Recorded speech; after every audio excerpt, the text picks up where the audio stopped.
In this video, we will be talking about the plumbing and how it might go around the wall framing studs or might go through the wall framing studs to get to your kitchen sink if you have a window located around the kitchen sink. And believe it or not, this is an extremely common architectural design feature in most homes. So we're going to be talking about the wall framing and the plumbing, providing you with something you can and can't do, or maybe you might or might not do, because these building codes vary from state to state, county to county, and city to city a lot of times. So first up, let's take a look at how we're going to go around the wall framing. We're going to have a drain pipe come up, a vent come up from this point here, and then use a sanitary tee to come off and pick up the trap. So I like using this method because I'm not drilling through the wall framing studs. However, you could end up with problems with your drawers closing if the pipe's in the way, or even a dishwasher if the pipe was going to create problems for you pushing the dishwasher all the way back to where it should be. However, you might not need to use it if you're going to use a 2x6 wall. So here we have the drain going through to the sewer or to the septic tank and the sanitary tee connecting to the trap. Next up, let's go ahead and rotate this 45 degrees so that we can go through the wall framing.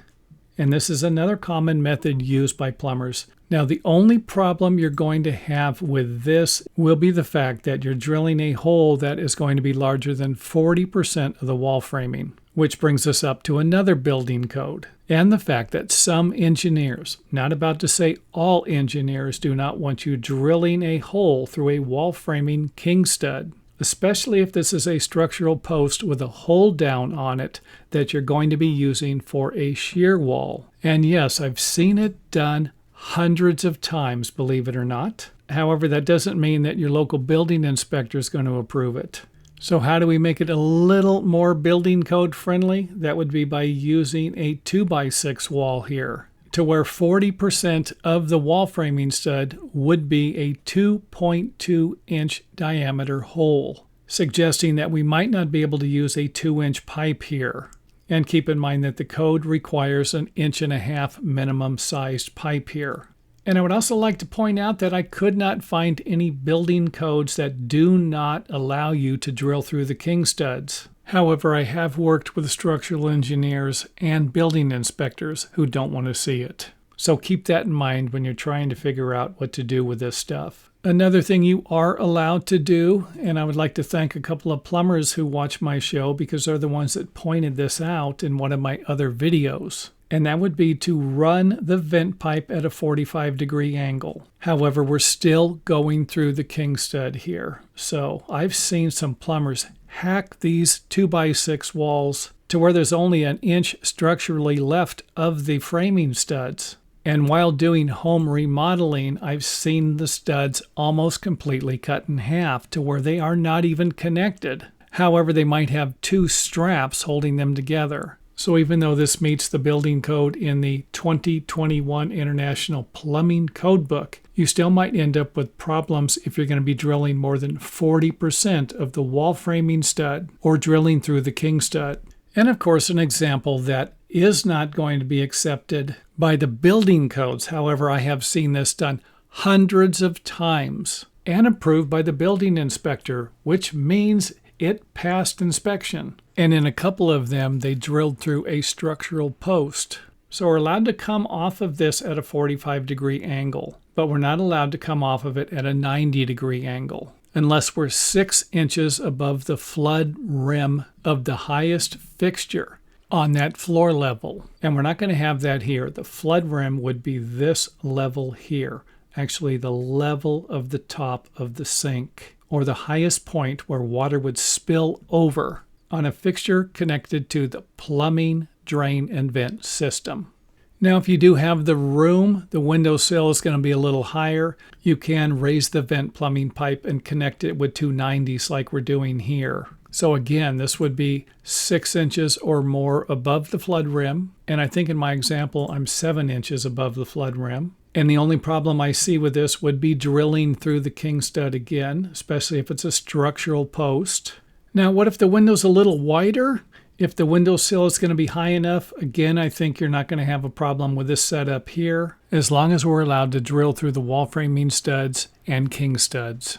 Next up, instead of running the vent through the wall framing studs, we're going to run the drain through the wall framing studs. Now again, keep in mind that this cannot be longer than 42 inches with an 1.5-inch pipe.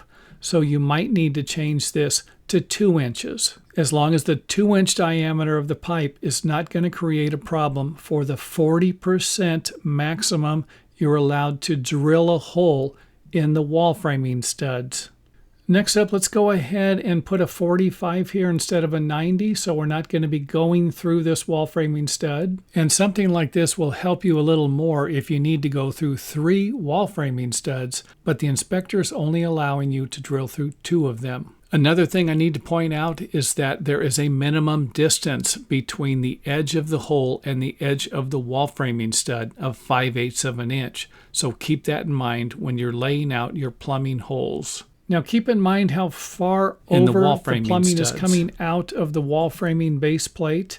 It's not centered, suggesting that you might be able to move it over to make the plumbing work a little bit better. And I have noticed that the position of the pipe coming out of the concrete slab can make all the difference in the world, so make sure it's located correctly before pouring the concrete. Now for the grand finale, and something that is only going to irritate the drywaller and the cabinet installer, and that would be to go around the framing, which means you're not going to be drilling a hole through the king stud or any of the wall framing components. And what I've seen done plenty of times, and I like to do myself, is to avoid using a 90-degree angle here. So all you need to do to make this work here is rotate the sanitary tee at a 45-degree angle and then use a 45-degree fitting. So this would be my choice, and it always has been in a lot of my videos. This is what I would recommend because you're not going to be drilling through any of the wall framing components, especially if they're going to be structural,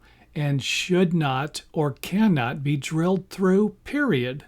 Next up, let's take a look at a couple of pictures. Here you can see where the drain pipe is here, and the vent is coming up and around, so we've went 90 degrees under our flood rim. So this isn't good. Plus we've drilled a hole larger than 40% through this wall framing stud. However, we did go around the king stud. And let's go ahead and zoom in on that so you can see the pipe here. This is the vent pipe. We're coming around and then connecting to a 90. So we've solved one problem and created 2 more problems. Here's another one that was approved by a building inspector.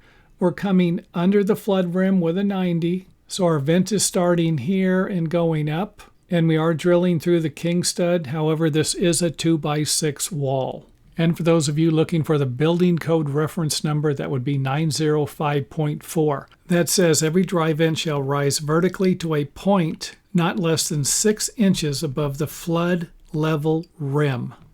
And in our last example, we are going to go around the structural post and provide you with an example of how the water supply pipes can usually drill through these components, because they're not usually going to create a large hole like they would with a drain or a vent pipe. And for those of you who are still confused, check with your local building department to verify which building codes they allow, what type of assembly methods. Because just because it's in the International Building Code Book or the Uniform Building Code Book doesn't mean it'll be approved in your area. I know that's not what you want to hear, but that's the way it is.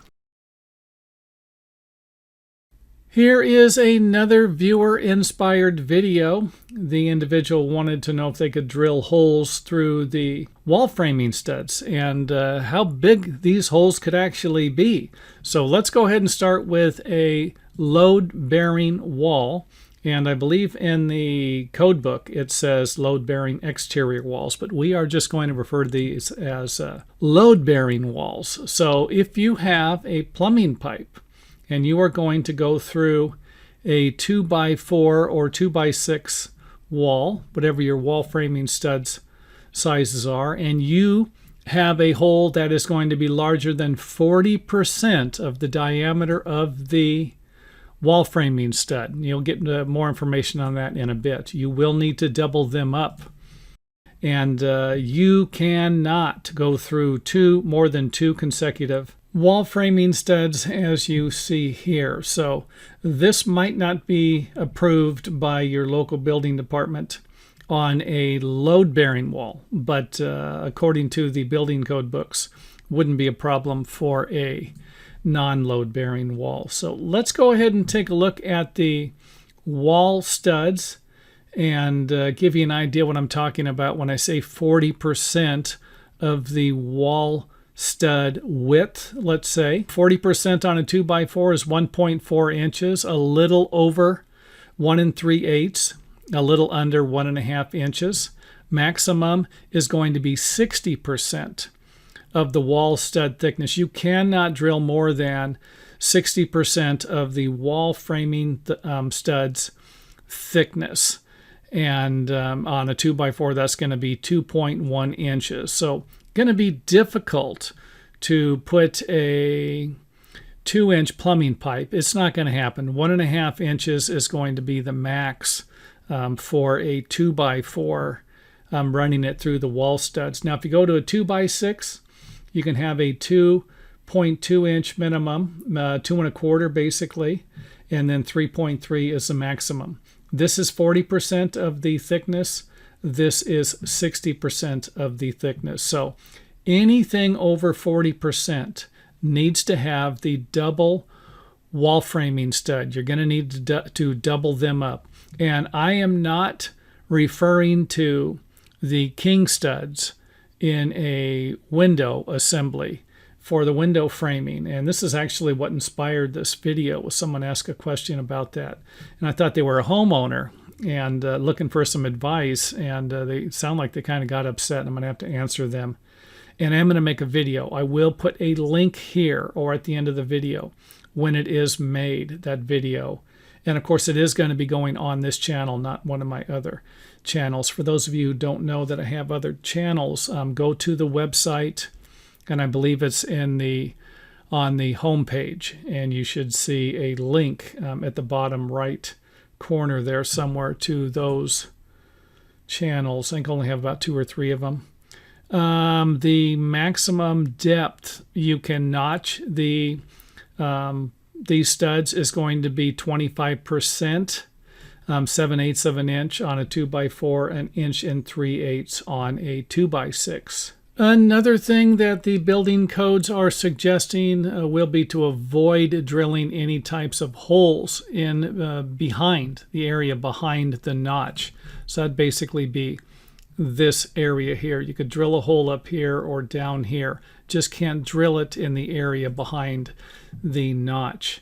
Another thing they are suggesting is a 5/8 of an inch minimum distance between the edge of the wall framing stud and the hole. So that would be on both sides. And I did figure it out. If you drill I believe it's 2.1 inch hole, the maximum hole for a 2x4. I didn't do it on a 2x6, but if you have a 2x4, you're getting pretty close to 5/8 of an inch. So you'd better make sure you drill that hole dead center of that 2x4 if you are going to drill the maximum 60% diameter hole in a 2x4. Now let's take a look at non-load bearing walls. 60% maximum diameter, and the wall framing studs do not need to be doubled, and the notches can be a little larger. 40% of the wall framing stud thickness. So 2x4 looks like we got 1 3/8.